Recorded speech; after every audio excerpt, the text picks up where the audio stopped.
বিসমিল্লাহির রহমানির রহিম। আজকের ক্লাসে প্রিয় শিক্ষার্থীদের স্বাগত জানাচ্ছি। আমি মোহাম্মদ মিজানুর রহমান, প্রভাষক হিসাব বিজ্ঞান, সরকারি সিটি কলেজ, চট্টগ্রাম। আশা করি আমার প্রিয় শিক্ষার্থীরা সবাই ভালো আছে, সুস্থ আছে এবং নিরাপদে আছে। আজকে আমি হিসাব বিজ্ঞান প্রথম পত্রের প্রথম অধ্যায় নিয়ে আলোচনা করব। শুরু করার আগে সবাইকে আবারও স্বাগত জানাচ্ছি। আজকে আমরা হিসাব বিজ্ঞান প্রথম পত্রের অধ্যায় 1 নিয়ে আলোচনা করব, হিসাব বিজ্ঞান পরিচিতি। এই অধ্যায় পাঠ শেষে আমরা যে সমস্ত বিষয়গুলো নিয়ে জানতে পারবো সেগুলো হলো হিসাব বিজ্ঞানের ধারণা, ব্যবসায়ের ভাষা হিসেবে হিসাব বিজ্ঞান, হিসাব তথ্যের ব্যবহারকারী, লেনদেনের ধারণা ও বৈশিষ্ট্য, লেনদেন শনাক্তকরণ অর্থাৎ লেনদেন কিংবা লেনদেন নয়, হিসাব সমীকরণের উপাদান। তাহলে আমরা আমাদের ক্লাস লেকচার শুরু করি। ক্লাস লেকচার শুরু করার আগে আমি একটা কথা বলে রাখি, আমাদের এটা যেহেতু অডিও ভিডিও রেকর্ডেড ক্লাস, এখানেও তোমাদের অনেক কিছু বুঝতে সমস্যা হতে পারে। যদি কোনো কিছু বুঝতে সমস্যা হয়ে থাকে তবে আমার এখানে যে ভিডিওটা আমি আপলোড করব তার নিচে কমেন্ট বক্সে তোমরা একটু তোমাদের সেই সমস্যার কথাগুলো জানাবে, আমি সেগুলো সলভ করার চেষ্টা করব। তাহলে শুরু করি। প্রথমেই হিসাব বিজ্ঞানের ধারণা নিয়ে। আমরা হিসাব বিজ্ঞান বলতে কি বুঝব তার আগে আমি তোমাদের হিসাব বিজ্ঞানের কিছু বিষয় নিয়ে আমি ধারণা দিব। প্রাচীনকাল থেকেই হিসাব বিজ্ঞানের ব্যবহার রয়েছে। আমরা এটাও বলতে পারি সৃষ্টির শুরু থেকেই হিসাবের প্রয়োজনীয়তা অনুভব করেছিল। প্রাচীনকালে যখন বিনিময় প্রথা শুরু হয়, বার্টার ট্রেড সিস্টেম চালু হয়, তখন থেকেই হিসাব বিজ্ঞানের ব্যবহার শুরু হয়। মানুষ তখন বিনিময় প্রথার সময়ে প্রাচীনকালের মানুষরা গুহার গায়ে, পাথরকুণ্ডে, গাছের পাতায় বিভিন্ন ধরনের দাগ দিয়ে কিংবা চিহ্ন দিয়ে তাদের হিসাব সংরক্ষণ করত। কিন্তু পরবর্তীতে দ্বাদশ ও ত্রয়োদশ শতাব্দীতে ইতালি ও তার পাশের বিভিন্ন জায়গায় যখন বেশ কিছু বড় বড় শিল্প প্রতিষ্ঠান কিংবা ব্যবসা প্রতিষ্ঠান গড়ে ওঠে, তখন বড় বড় শিল্প ও ব্যবসা প্রতিষ্ঠানের হিসাব রাখার সময় বিভিন্ন ধরনের সমস্যার সৃষ্টি হয়। সেই সমস্যাগুলো দূর করার জন্য তখনকার এক ধর্মযাজক ও গণিতবিদ ছিলেন, যার নাম ছিল লুকা ডি প্যাসিওলি। তিনি 1494 সালে একটি গণিতশাস্ত্র প্রকাশ করেন। তার নাম ছিল সুম্মা ডি এরিথমেটিকা জিওমেট্রিকা প্রপোর্শন এট প্রপোর্শনিটা নামে। এই বইয়ের একটি অধ্যায় ছিল দ্রুততরফা দাখিলা পদ্ধতি। সেই তখন থেকে 1494 সাল থেকেই এখন অবধি হিসাব বিজ্ঞান যেভাবে চলে আসছে তার মূল ভিত্তি ছিল ডাবল এন্ট্রি সিস্টেম অর্থাৎ দ্রুততরফা দাখিলা পদ্ধতি, যার উপর ভিত্তি করেই হিসাব বিজ্ঞান প্রচলিত হয়ে আসছে। হিসাব বিজ্ঞান হলো এক ধরনের বিজ্ঞানে যেমন বৈজ্ঞানিক সত্যতা প্রকাশ করতে হয়, হিসাব বিজ্ঞানেও হিসাব সমীকরণের মাধ্যমে আমরা সত্যতা প্রকাশ করতে পারি। সেদিক থেকে চিন্তা করে হিসাব বিজ্ঞানকে এক ধরনের বিজ্ঞান বলা হয়ে থাকে। আসলে দুতরফা দাখিলা পদ্ধতি যেটা রয়েছে সেটা একটি বৈজ্ঞানিক পদ্ধতি অর্থাৎ বিজ্ঞানসম্মত পদ্ধতি। আমরা এই স্লাইডে হিসাব বিজ্ঞানের একটি সংজ্ঞা দেখতে পাচ্ছি, সেটি একটু আমি পড়ছি। হিসাব বিজ্ঞান হলো এমন একটি তথ্য ব্যবস্থা যা কোনো ব্যক্তি বা প্রতিষ্ঠানের আর্থিক লেনদেনসমূহ বিজ্ঞানসম্মত উপায়ে লিপিবদ্ধকরণ, শ্রেণীবদ্ধকরণ, সংক্ষিপ্তকরণ, আর্থিক বিবরণী প্রস্তুতকরণ, বিশ্লেষণ এবং সংশ্লিষ্ট ব্যবহারকারীদের তথ্য সরবরাহ করাকে বোঝায়। অর্থাৎ হিসাব বিজ্ঞান সবসময় আর্থিক লেনদেন নিয়ে পরিচালিত হয়। যে সমস্ত লেনদেনে অনার্থিক হয়ে থাকে, অর্থাৎ যে সমস্ত লেনদেনগুলো অনার্থিক হয়ে থাকে, আর্থিক মূল্যে পরিমাপযোগ্য হয়ে থাকে না, সেগুলা হিসাব বিজ্ঞানে আসবে না। তাহলে এই আর্থিক লেনদেনসমূহ যখন আমরা লিপিবদ্ধ করব, সেগুলোকে আমরা শ্রেণীবদ্ধ করব, সেগুলোকে আমরা সংক্ষিপ্ত করব রেয়ামিলের মাধ্যমে এবং একটা আর্থিক বিবরণী প্রস্তুত করব। সেই আর্থিক বিবরণী প্রস্তুত করে তা আমরা সংশ্লিষ্ট ব্যবহারকারীদের মাঝে পৌঁছিয়ে দিব।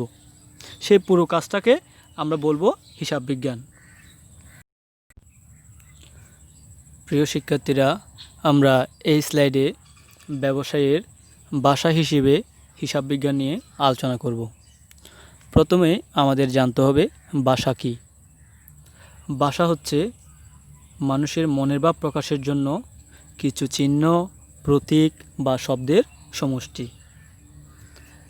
যদি কোনো মানুষ বিভিন্ন প্রতীক, শব্দ, সাংকেতিক চিহ্নের মাধ্যমে যদি তার মনের ভাব অন্যের কাছে প্রকাশ করতে পারে, তাকে আমরা ভাষা বলি। ঠিক ব্যবসায়েরও একটা ভাষা রয়েছে। ব্যবসায়ের ভাষা হচ্ছে ব্যবসা প্রতিষ্ঠান যখন তার আর্থিক প্রতিবেদন প্রস্তুত করতে পারে, অর্থাৎ একটা ব্যবসা প্রতিষ্ঠান বোঝার জন্য, চেনার জন্য তার চেহারা স্বরূপ আমরা আর্থিক প্রতিবেদন দেখতে পারি। আর্থিক প্রতিবেদনে কী থাকে? আর্থিক প্রতিবেদনে আয় ব্যয়ের হিসাব থাকে, লাভ ক্ষতির হিসাব থাকে, সম্পত্তি ও দায়ের হিসাব থাকে, নগদ তহবিলের হিসাব থাকে। এই সমস্ত জিনিসগুলো নিয়ে আমরা একটা ব্যবসা সম্বন্ধে আমরা জানতে পারি। এখন এই সমস্ত আর্থিক প্রতিবেদনের বিষয়গুলো কোত্থেকে আসে? আর্থিক প্রতিবেদনের জিনিসগুলো এসে থাকে হিসাব বিজ্ঞান থেকে। সেদিক থেকে চিন্তা করে হিসাব বিজ্ঞানকে ব্যবসায়ের ভাষা বলা হয়ে থাকে। অর্থাৎ একটা ব্যবসা প্রতিষ্ঠান তার ভাব প্রকাশ করতে পারে হিসাব বিজ্ঞানের মাধ্যমে।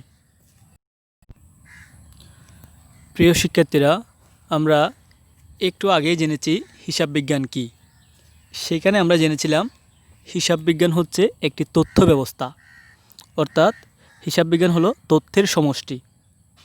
কথা হচ্ছে এই তথ্যগুলা কারা ব্যবহার করবে? Who are the users of accounting information. হিসাব তথ্যের ব্যবহারকারী কারা? আমরা সেই বিষয়টা নিয়ে এই স্লাইডে আলোচনা করব। হিসাব তথ্যের ব্যবহারকারীকে সাধারণত দুভাগে ভাগ করা হয়ে থাকে। নাম্বার 1, অভ্যন্তরীণ ব্যবহারকারী, বাহ্যিক ব্যবহারকারী। তাহলে অভ্যন্তরীণ ব্যবহারকারী বলতে আমরা কাদেরকে বুঝব? আবার এখানে লেখা আছে যারা সংশ্লিষ্ট ব্যবসা প্রতিষ্ঠানের ব্যবস্থাপনা ও মালিকানার আওতাভুক্ত, তাদেরকে অভ্যন্তরীণ ব্যবহারকারী বলা হয়। যেমন মালিক, ব্যবস্থাপকগণ, কোম্পানির ঊর্ধ্বতন কর্মকর্তা, অর্থ পরিচালক। এবং বাহ্যিক ব্যবহারকারী কারা? যারা ব্যবসা প্রতিষ্ঠানের সাথে জড়িত কিন্তু মালিকানা এবং ব্যবস্থাপনার অংশ নন, তাদেরকে বাহ্যিক ব্যবহারকারী বলা হয়। যেমন পাওনাদার, কোম্পানি নিবন্ধক, কর কর্তৃপক্ষ, সরকার, নিরীক্ষক, বণিক সমিতি ইত্যাদি। আমরা এই স্লাইডে লেনদেনের ধারণা ও বৈশিষ্ট্য নিয়ে আলোচনা করব। তার আগে আমি প্রথমে কয়েকটা কথা বলে রাখি। আমরা ঘটনা বলতে কি বুঝব? ঘটনা বলতে আমরা বুঝি যা ঘটে তাই ঘটনা। যেমন একটি ব্যবসা প্রতিষ্ঠানের একজন ম্যানেজার মারা গেল, তাহলে সেটা একটা ঘটনা। আবার যদি বলে থাকি ব্যবসা প্রতিষ্ঠানের জন্য একটি যন্ত্রপাতি ক্রয় করা হলো 50,000 টাকা দিয়ে, এটাও একটা ঘটনা। তাহলে আমরা সাধারণত ঘটনা বলতে বুঝবো ব্যবসা প্রতিষ্ঠানে কিংবা যে কোনো জায়গায় যা ঘটে তাই ঘটনা। আমার পাশে এখানে লেখা আছে লেনদেন। তাহলে লেনদেন কি? লেনদেনও এক ধরনের ঘটনা। তাহলে বলবো যে সমস্ত ঘটনার দ্বারা ঘটনাগুলো আর্থিক অঙ্কে পরিমাপযোগ্য এবং ব্যবসা প্রতিষ্ঠানের আর্থিক অবস্থার পরিবর্তন সাধন করে, সেগুলোকে আমরা বলবো লেনদেন। তাহলে শুধুমাত্র অর্থের অঙ্কে পরিমাপযোগ্য করলেই হবে না, সেই ঘটনাটা দ্বারা যদি ব্যবসা প্রতিষ্ঠানের আর্থিক অবস্থার পরিবর্তন সাধিত হয় তবেই তাকে আমরা লেনদেন বলবো। তার নিচেই লেখা আছে এখানে ঘটনা, আর্থিক ঘটনা ও অনার্থিক ঘটনা। তাহলে ঘটনা আর্থিক হতে পারে, অনার্থিক হতে পারে, কিন্তু লেনদেন সব সময় আর্থিক হবে। অনার্থিক কোনো কিছুই লেনদেন হতে বা অনার্থিক কোনো ঘটনা কখনোই লেনদেন হতে পারে না। আমরা লেনদেনের বৈশিষ্ট্য নিয়ে একটু আলোচনা করব। নাম্বার 1, লেনদেন অবশ্যই আর্থিক মূল্যে পরিমাপযোগ্য।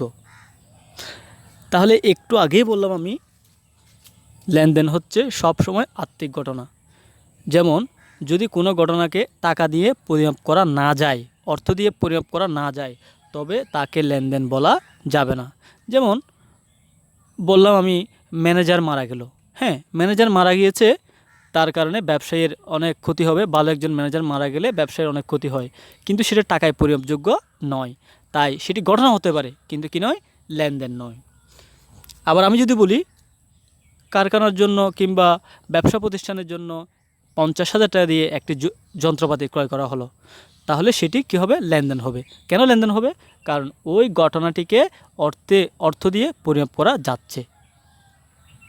নাম্বার 2, বলছে দ্বৈত সত্তার অধিকারী হবে।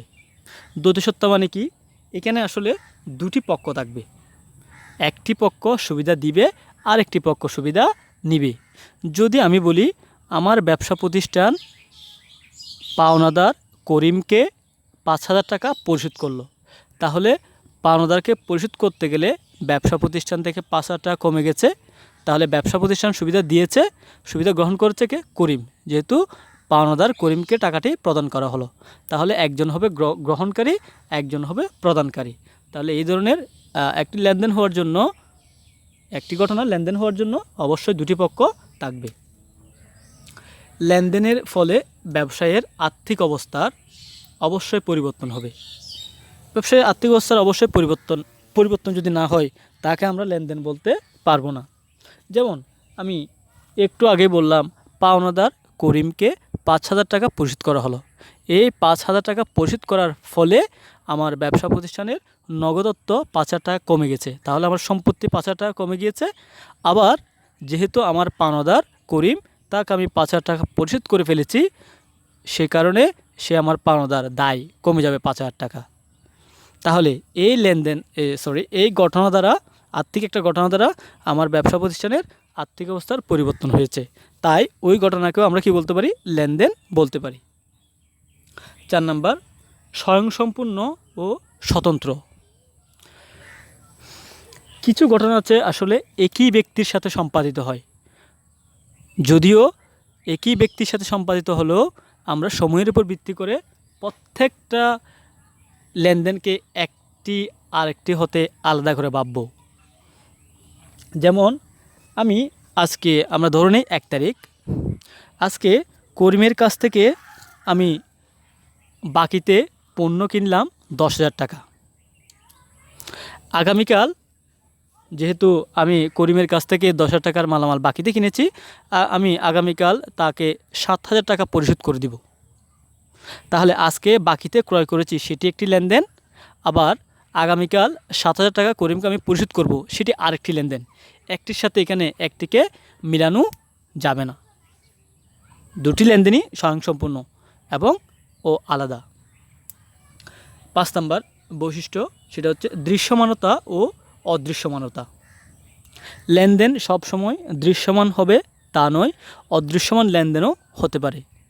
যেমন আমি একটি যন্ত্রপাতি ক্রয় করলাম, এটা একটা দৃশ্যমান লেনদেন, কারণ আমি যখন যন্ত্রপাতি কিনছি আমার কাছে একটা যন্ত্রপাতি আসছে, আবার কিছু টাকা চলে গেছে, এটা একটা দৃশ্যমান লেনদেন। যদি আমি বলে থাকি এরকম যে চলতি বছরে যন্ত্রপাতির অবচয় ধার্য করা হলো 2,000 টাকা, তাহলে যন্ত্রপাতি আমি কিনেছি 50,000 টাকা দিয়ে, এখন এটার দাম কমে গেছে 2,000 টাকা। যে আমি এতদিন ব্যবহার করেছি তার ফলে এটার দাম কমে গেছে, 2,000 টাকা কমে গেছে। এই 2,000 টাকা যেটা কমে গেছে সেটা হচ্ছে অবচয়, সেটা আমরা দেখতে পাচ্ছি না, কিন্তু এটাও একটা ব্যবসায়ের ক্ষতি। তো সব সময় যে লেনদেন দৃশ্যমান হবে তা নয়, এটা অদৃশ্যমানও হতে পারে। আশা করি তোমরা লেনদেন সম্বন্ধে খুব ভালো করেই বুঝতে পেরেছো। আর তারপরেও যদি না বুঝো তাহলে আমার কমেন্টে এই ভিডিওটি আমি যেখানে আপলোড করব তার কমেন্ট বক্সে তোমরা জানাবা। এখন আমরা যে স্লাইডটি নিয়ে আলোচনা করব সেটি খুবই গুরুত্বপূর্ণ। তোমাদের পরীক্ষায় এই ধরনের একটি প্রশ্ন থাকতে পারে বা আসতে পারে। প্রশ্নে কিছু ঘটনা দেওয়া থাকবে, বলা হবে উক্ত ঘটনাগুলি হতে কোনটি লেনদেন কিংবা লেনদেন নয় তা শনাক্ত করো তার কারণসহ। তো আমি সেই ধরনের একটা ফরম্যাট তোমাদের এখানে দিয়ে দিয়েছি। যেমন আমি কয়েকটি ঘটনা দিয়েছি, সেগুলোর ব্যাখ্যাও আমি করেছি। লেনদেন নয় কিংবা লেনদেন হয় এই ধরনের আমি ব্যাখ্যা দিয়েছি, কেন তার কারণটাও আমি দিয়েছি। আমি একটা পড়ছি এখানে, নগদে পণ্য ক্রয় করা হলো 20,000 টাকা। এটি কি লেনদেন? এই যে আমার এখানে দেখা যাচ্ছে লেনদেন। কেন লেনদেন? কারণ নগদে পণ্য ক্রয় করাই একদিকে নগদান নামক একটা সম্পত্তি, মানে আমি যেহেতু নগদে পণ্য ক্রয় করেছি তাহলে আমার ব্যবসা প্রতিষ্ঠান থেকে নগদ টাকা চলে গিয়েছে। নগদ টাকা হচ্ছে সম্পত্তি চলে গিয়েছে। সম্পত্তিকে আমরা এ দিয়ে প্রকাশ করি, অ্যাসেটস। তাহলে সম্পত্তি হ্রাস পেয়েছে। অন্যদিকে যেহেতু আমি পণ্য কিনেছি, এটা একটা আমার এক ধরনের খরচ। এই খরচের কারণে মালিকের অধিকার বা মালিকানা সত্ত্ব হ্রাস পেয়েছে। মালিকানা সত্ত্বকে ইংরেজিতে বলা হয় ওনার্স ইকুইটি। ওনার্স ইকুইটি এখানে হ্রাস পেয়েছে। তাহলে হিসাব সমীকরণে যে উপাদানটি রয়েছে A is equal to L plus OE, এই উপাদানগুলোকে যদি প্রভাবিত করে তখন তাকে আমরা লেনদেন বলবো। অর্থাৎ হিসাব সমীকরণের উপাদান যে তিনটি উপাদান রয়েছে এ, এল, ওই, এই তিনটি উপাদান যদি উপাদানগুলো হ্রাস বৃদ্ধি ঘটে তখন তাকে আমরা লেনদেন বলবো। আমরা আরও একটা ঘটনা দেখি নিচে, মাসিক 10,000 টাকা বেতনে একজন কর্মচারী নিয়োগ দেওয়া হলো। হ্যাঁ, এটা একটি ঘটনা, কিন্তু এটা কি নয়? লেনদেন নয়। কেননা আমি নিয়োগ দিয়েছি মাত্র, তাকে আমি বেতনও দিইনি, আর ওই কর্মচারী আমাকে কোনো সেবাও দেয়নি। আমি তার কারণটা এখানে লিখে রেখেছি। মাসিক বেতনে কর্মচারী নিয়োগ করা হলেও বেতন বাবদ কোনো অর্থ প্রদান করা হয়নি এবং এতে হিসাব সমীকরণের কোনো উপাদানের পরিবর্তন হয়নি, তাই এটি লেনদেন নয়। তোমরা নিজেরা করে নিবে। আমি তার জন্য নিচে আরও 5টি ঘটনা দিয়েছি, সেগুলি কি লেনদেন কিংবা লেনদেন নয় তা নিয়ে তোমরা আলোচনা করবে। তাও আমি এক নাম্বারটা আমি একবার একটু বলে দিচ্ছি। মালিক তার ব্যবসায়ে 50,000 টাকা বিনিয়োগ করেছেন। তাহলে মালিক যখন একটা ব্যবসা শুরু করতে যাচ্ছিল তখন সে তার ব্যবসায়ে 50,000 টাকা বিনিয়োগ করেছেন। তো 50,000 টাকা বিনিয়োগ করার ফলে ব্যবসা প্রতিষ্ঠানে নগদ টাকা আসছে। টাকাটা আনছে কে? মালিক আনছে। যেহেতু ব্যবসা প্রতিষ্ঠানে টাকাটা মালিক আনছে, মালিকের অধিকার বেড়ে গিয়েছে। মালিকের অধিকার বলতে আমরা বুঝি ওনার্স ইকুইটি। তো সেক্ষেত্রে আমরা দেখতে পাচ্ছি হিসাব সমীকরণের এ অ্যাসেটস এবং ওনার্স ইকুইটি অর্থাৎ মালিকানা সত্ত্ব দুটি উপাদানই বৃদ্ধি পেয়েছে। সুতরাং এটি একটি লেনদেন। বাকিগুলো তোমরা চেষ্টা করবে, আর যদি না পারো বা না বুঝো তাহলে আমাকে জানাবে। এই স্লাইডে আমার প্রিয় শিক্ষার্থীদের একটি গুরুত্বপূর্ণ বিষয় নিয়ে ধারণা দিব, সেটি হলো হিসাব সমীকরণ অর্থাৎ অ্যাকাউন্টিং ইকুয়েশন। হিসাব বিজ্ঞানকে বলা হয় একটি বিজ্ঞানসম্মত বিষয়, কেননা এই হিসাব সমীকরণের মাধ্যমে হিসাব বিজ্ঞানের বৈজ্ঞানিক সত্যতা প্রকাশ করা যায়। একটা ব্যবসা প্রতিষ্ঠানের মোট সম্পদের পরিমাণ সব সময় তার মালিকানা সত্ত্ব ও বহিদায়ের সমান হয়ে থাকে। সে কারণেই হিসাব বিজ্ঞানের আর্থিক বিবরণী একটা নির্দিষ্ট সময় শেষে গিয়ে মিলে যায়। অর্থাৎ ব্যবসা প্রতিষ্ঠানে যতটুকু সম্পত্তি বা পরিসম্পদ থাকবে ঠিক তার সমপরিমাণ মালিকানা সত্ত্ব, ওনার সিকিউরিটি ও বহিদায় লায়াবিলিটিস থাকবে। হিসাব বিজ্ঞানের যে মৌলিক সমীকরণটা রয়েছে সেটি হলো সম্পদ সমান সমান দায় ও মালিকানা সত্ত্বের সমষ্টি, অর্থাৎ A is equal to L plus OE. এখানে এ মানে হচ্ছে অ্যাসেটস অর্থাৎ সম্পত্তি, এল হচ্ছে লাইবিলিটিস, দায়, ও ই ওনার্স ইকুইটি মালিকানা সত্ত্ব। আমি এই মালিকানা সত্ত্ব বুঝতে তোমাদের একটু প্রবলেম হতে পারে, তাই মালিকানা সত্ত্ব নিয়ে আমি একটু বলছি। মালিকানা সত্ত্ব বলতে আমরা সাধারণত বুঝি একটা ব্যবসা প্রতিষ্ঠানে মালিকের যে অধিকার রয়েছে তাকে আমরা বলি কি মালিকানা সত্ত্ব। এই স্লাইডেও আমরা হিসাব সমীকরণ নিয়ে আলোচনা করব।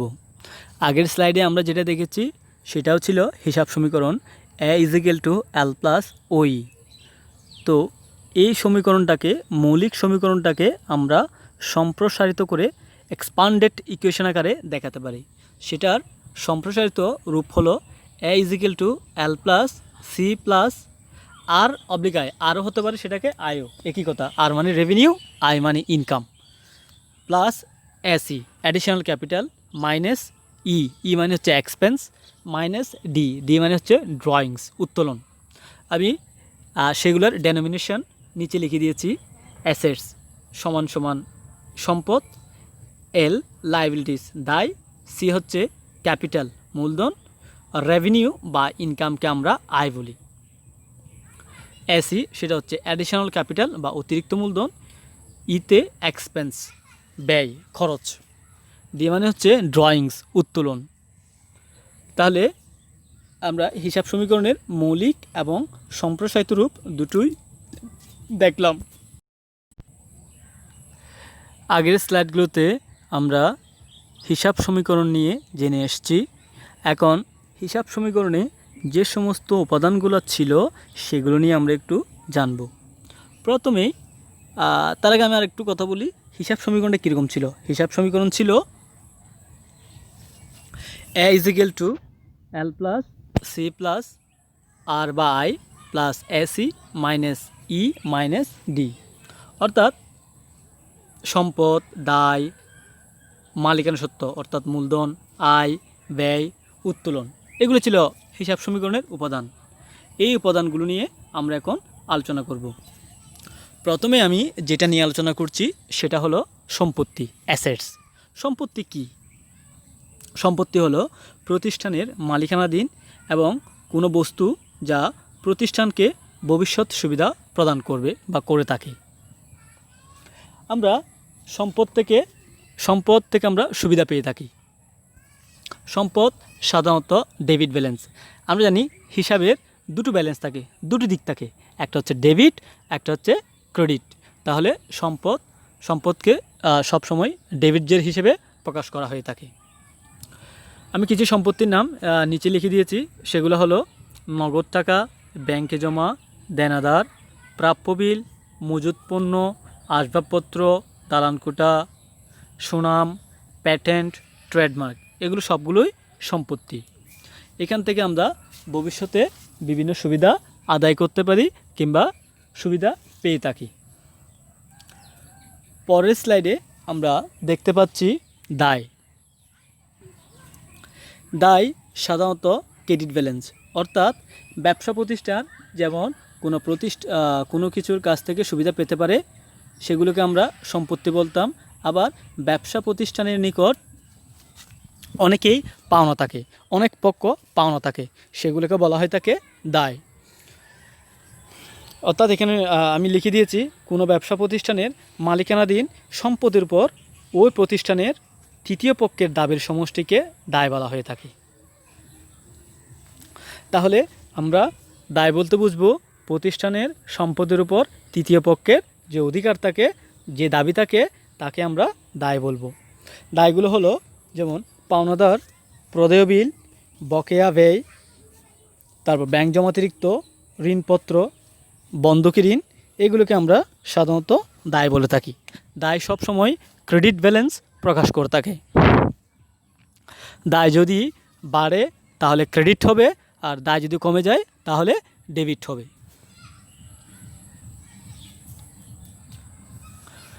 এই স্লাইডে আমরা দেখতে পাচ্ছি মালিকানা সত্ত্ব। আমার একটু আগে আমি বলেছিলাম হিসাব সমীকরণ A is equal to L plus OE.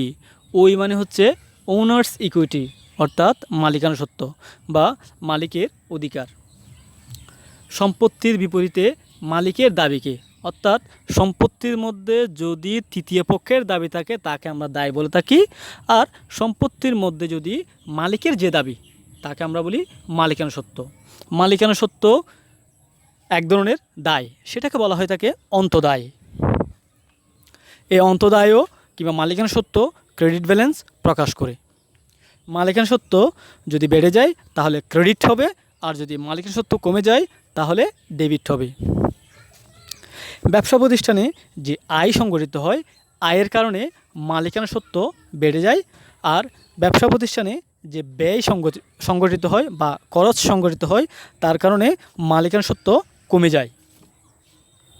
এখানে মালিকানা সত্ত্বের কয়েকটা উদাহরণ দেওয়া আছে, সেগুলো হলো মূলধন কিংবা শেয়ার মূলধন, উত্তোলন, শেয়ার অধিহার, জমাকৃত মুনাফা, সাধারণ সঞ্চিতি কিংবা বিশেষ সঞ্চিতি। এগুলোকে সাধারণত মালিকানা সত্ত্ব হিসেবে প্রকাশ করা হয়ে থাকে। আশা করি আমার প্রিয় শিক্ষার্থীরা মালিকানা সত্ত্ব নিয়ে বুঝতে কোনো সমস্যা হয়নি। আমরা পরের স্লাইডে চলে যাই। এই স্লাইডে আমরা দেখতে পাচ্ছি নামিক হিসাব, আয়বাচক ও ব্যয়বাচক হিসাব।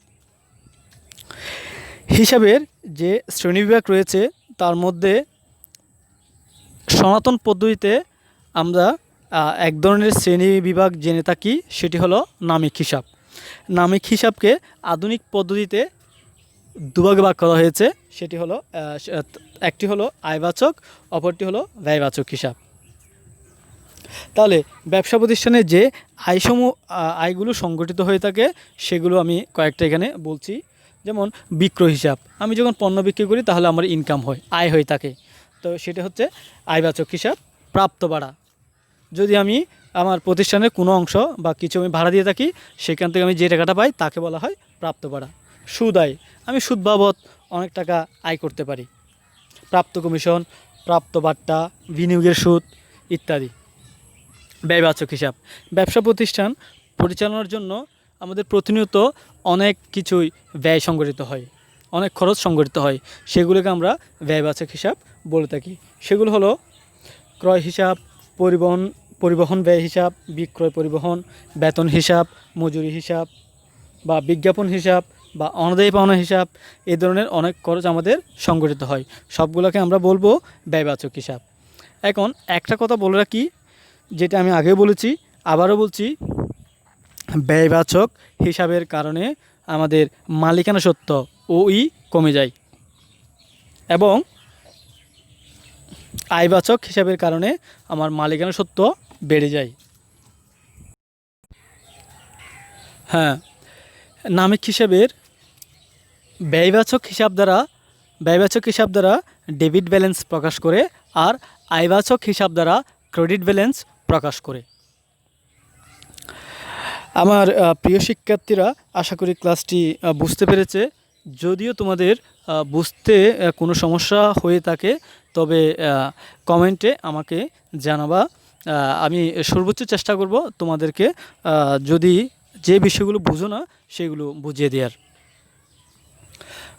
আমাদের যেহেতু এখন প্যান্ডেমিক চলছে, আমাদের করোনা প্যান্ডেমিক চলছে, তাহলে তোমাদের সাথে সরাসরি দেখা করার বা ক্লাস করার আমাদের যেহেতু সুযোগ নেই, আশা করি তোমাদের সাথে খুব শীঘ্রই আমরা ক্লাসরুমে দেখা করব, ক্লাসরুমে আমাদের সাথে কথা হবে।